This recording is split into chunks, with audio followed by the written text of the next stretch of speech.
حدیث نمبر 26، عن ابن عباس رضی اللہ عنہما، یاد رہے گا نا، عن ابن عباس رضی اللہ عنہما قال قال رسول اللہ صلی اللہ علیہ وآلہ وسلم من اقام الصلاة وآت الزکاة وحج البیت وصام رمضان وقر الضیف دخل الجنہ، رواہ الطبرانی والبیہقی۔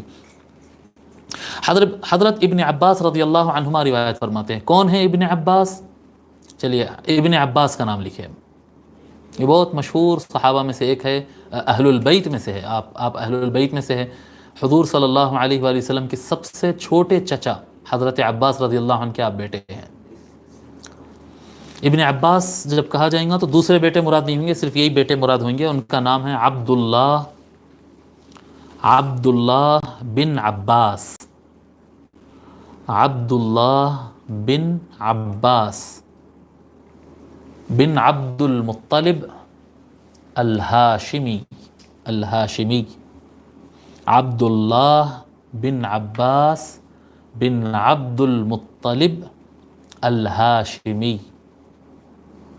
عبد المطلب کون ہے؟ یہ حضور صلی اللہ علیہ وسلم کے دادا، عباس حضور صلی اللہ علیہ وسلم کے سب سے چھوٹے چچا۔ اہل بیت کے حضور صلی اللہ علیہ وآلہ وسلم کو پانے والوں میں سے چھوٹے صحابہ میں سے ایک ہے، چھوٹے اہل بیت میں سے ہے، چھوٹے اہل بیت میں سے۔ حضور صلی اللہ علیہ وسلم کے رشتے میں تو کزن ہوتے تھے، چچیرے بھائی ہوتے تھے، لیکن بہت چھوٹے تھے، عمر میں آپ سے بہت کم تھے، تو بیٹے جیسے لگتے تھے، یعنی عمر کے اعتبار سے۔ حضور صلی اللہ علیہ وآلہ وسلم نے ابن عباس رضی اللہ عنہ کو بہت دعائیں دی، اس میں سے ایک دعا ہے اللہم فقہہ فی الدین وعلمہ التأویل، اے اللہ ان کو دین کا فقہ یعنی شریعت کے فہم عطا فرما اور ان کو قرآن کی تفسیر سمجھا دے۔ تو اس کے بعد جو ہے حضرت عبداللہ ابن عباس رضی اللہ عنہ کا نام جو امت میں اور علماء کے درمیان اور صحابہ کے درمیان جو شہرت ہوئی تھی، آپ کو کہا جاتا تھا حبر الامہ، یعنی امت کے عالم کہا جاتا تھا۔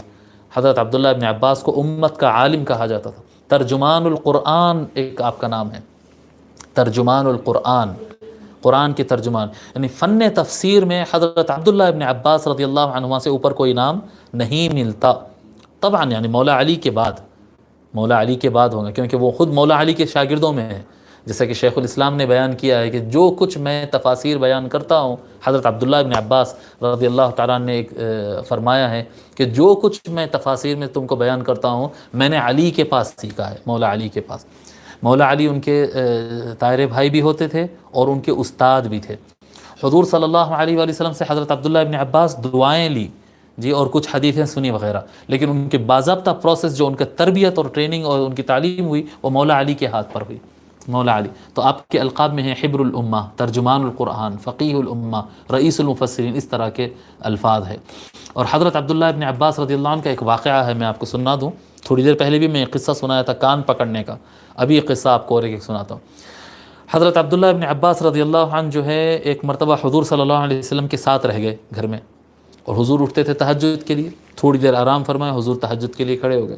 ابھی بالکل چھوٹا بچہ، 8-10 سال کا یہ بچہ، اور ان کو شوق ہے کہ میں حضور کے ساتھ تہجد پڑھتا ہوں جی۔ اب اٹھ گئے نیند میں سے، مگر وہ نیند کا ٹائم ہے جی، نیند کا ٹائم ہے۔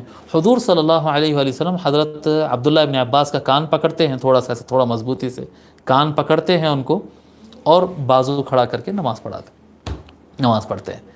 تو نماز کے درمیان حضرت عبداللہ ابن عباس جو ہے نماز پڑھ رہے ہیں، آپ کو تو معلوم ہے نا، 2 آدمی اگر ہو تو بازو بازو رہتے، امام تھوڑا آگے ہوگا اور مقتدی تھوڑا پیچھے ہوگا، رائٹ سائڈ پر، امام کے رائٹ سائڈ پر تھوڑا پیچھے، ایک 4-5 انچ ایک بالش اتنا پیچھے کھڑا ہوگا۔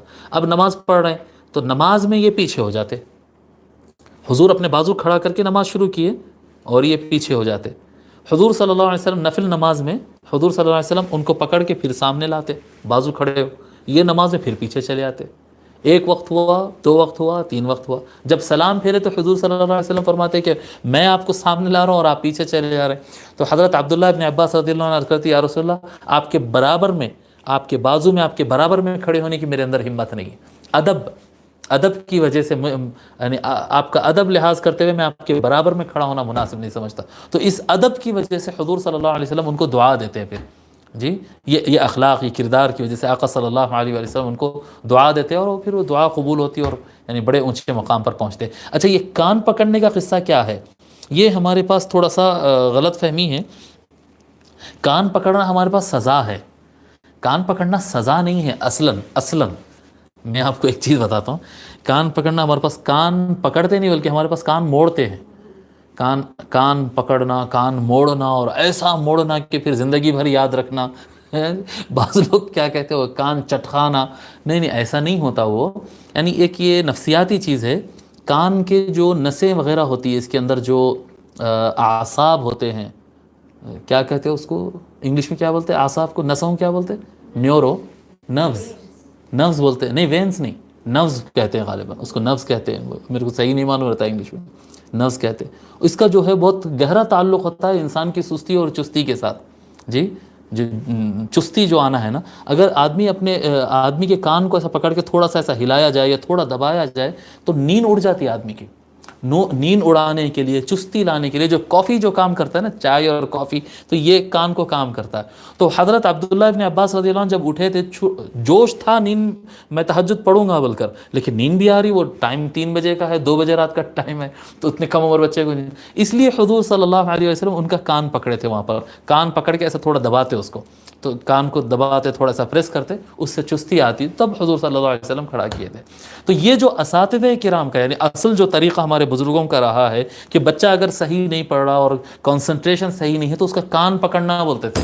تو وہ کان پکڑنا تھا، وہ کان موڑ کے توڑ دینا اور کپڑوں کی ویسا نچوڑ دینا کپڑوں کی ویسا نچوڑ دینا اس کو نہیں ہوتا ہے. وہ بچے کا کنسنٹریشن کو اپنی طرف کرنے کے لیے اور اس کا دماغ کی چستی اور نیند بھگانا اور ان چیز کے لیے ہوتا ہے کان پکڑنا.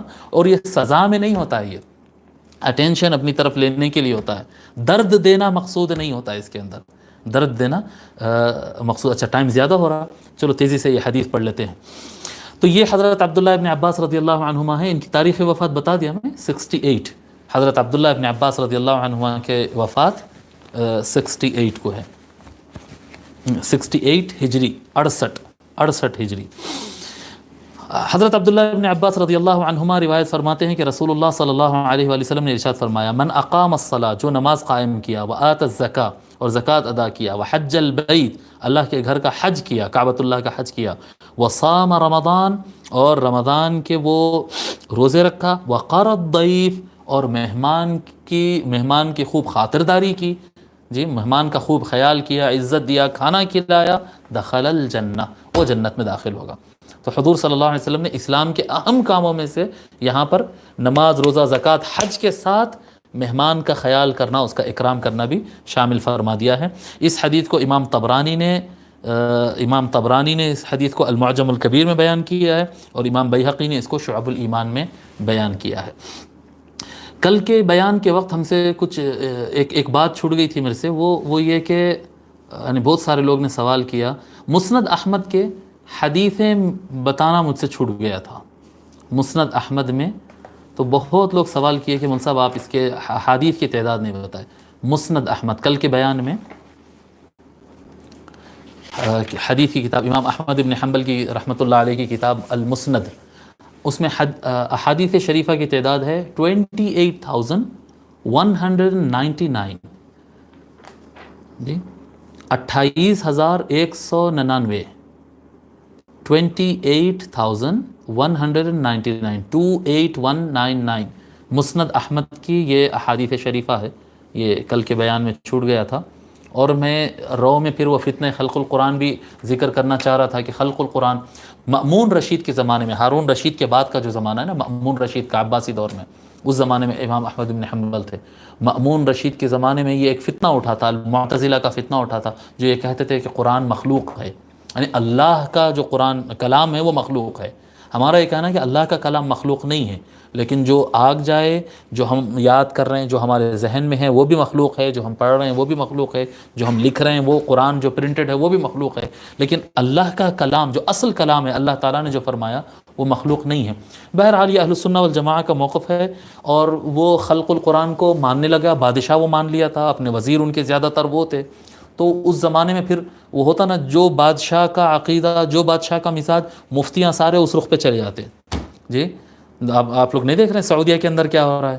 سعودیہ کے اندر جو ہے پہلے متوع چھڑی لے کے مارنا تھا، بادشاہ کا مزاج سخت تھا تو متوع چھڑیاں لے کے مارتے تھے اور برقعے پہناتے تھے اور پتہ نہیں بازار بند کرا دیتے تھے نماز پہ. اب بادشاہ سلامت بدل گئے تو اب فتوے آ رہے ہیں کہ برقع پہننا اسلام میں ضروری نہیں ہے, کلر کے برقعے بھی پہننا جائز ہے, انٹرٹینمنٹ کے لیے جو ہے اگر ناچ گانا تھوڑا کر لیے تو اسلام میں میوزک کی اجازت ہے. یہ فتوے جو بدل گئے آپ دیکھیں پورے دارالافتاء سعودیہ کے بدل گئے.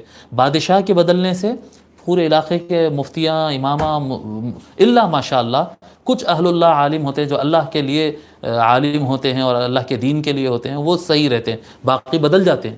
جی وہ تنخواہ کے امام ہوتے ہیں, تنخواہ کے عالم ہوتے ہیں, ان کو بس جہاں سے پیسہ جس کا پاور ہے اس کی تائید میں فتویٰ وہ دے دیتے ہیں.